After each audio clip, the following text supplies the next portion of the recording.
Let's look at problem 41 from OpenStax College Physics, Chapter 28.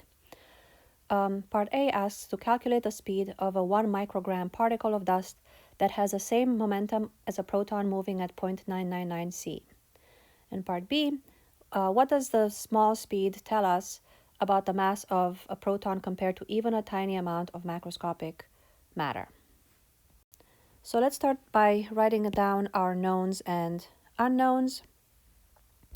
So we know that the particle of dust has mass m dust is 1 microgram. So that's 10 to the negative 6 grams.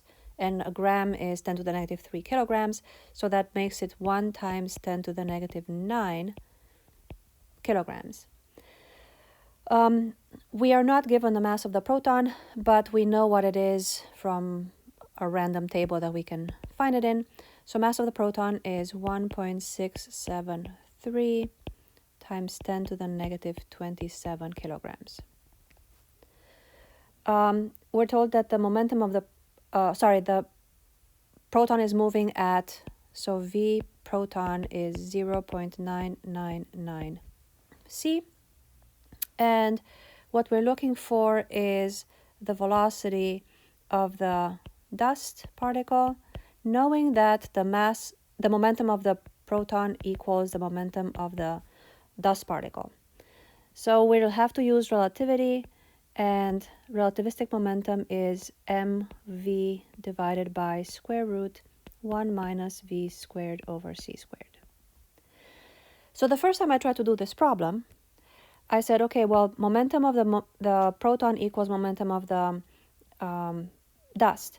So I set them up as momentum equals this quantity for the dust equals the same quantity for the momentum, and then I solved for the velocity of the dust as an expression in terms of all of the other quantities, all of the quantities that are listed here.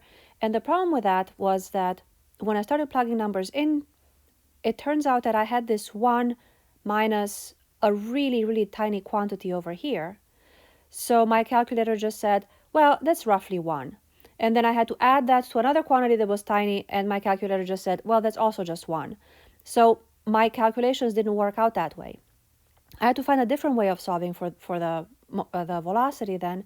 So the way I solved it then was by calculating the momentum of the proton first, and then writing the velocity of the dust particle in terms of the momentum of the proton. So let's do that. Momentum of the proton is mass of the proton, velocity of the proton, divided by square root 1 minus velocity proton squared divided by c squared. So that is 1.673 times 10 to the negative 27 kilograms times the speed of the proton, which is 0.999 c, divided by square root 1 minus 0.999 squared c squared over c squared. So those cancel out. And when we plug these numbers into the calculator, we get something like 1.121 times 10 to the negative 17 kilograms meter per second. So now that I know the momentum of the proton, and I know that that's the same as the momentum of the dust particle, I will say mass of dust, velocity of dust, divided by square root of 1 minus velocity dust squared over c squared is equal to the momentum of the proton. Then I can solve for the velocity of the dust. So I'm going to say that md squared vd squared equals p squared times 1 minus vd squared over c squared. So I did 2 steps in one. I multiplied this by that and then squared both sides, and that's how I ended up with square roots here. Squares here and no square root there. And now I'm going to distribute that p squared.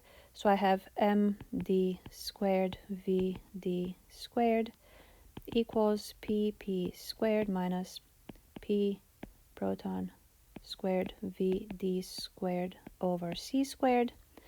Now I can factor out vd from here and there, and then take the square root and get a final expression as p proton divided by square root mass dust squared plus proton momentum squared divided by c squared.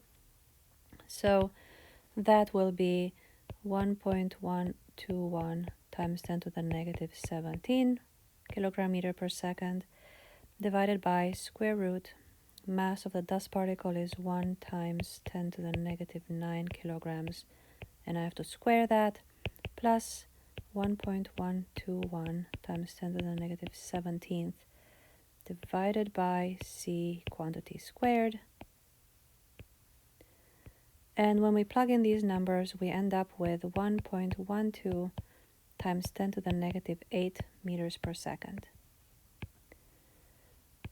So what is this telling us? It's telling us that the velocity of the dust is really, really small, 10 to the negative 8th, and the mass of the dust is 10 to the negative 9th, which is a lot bigger than the mass of the proton. Now, the mass of the proton has to be multiplied by a really high velocity to attain the same momentum as the mass of the dust particle. So essentially, these results tell us that the mass of the proton is so much more tiny than the mass of the dust particle.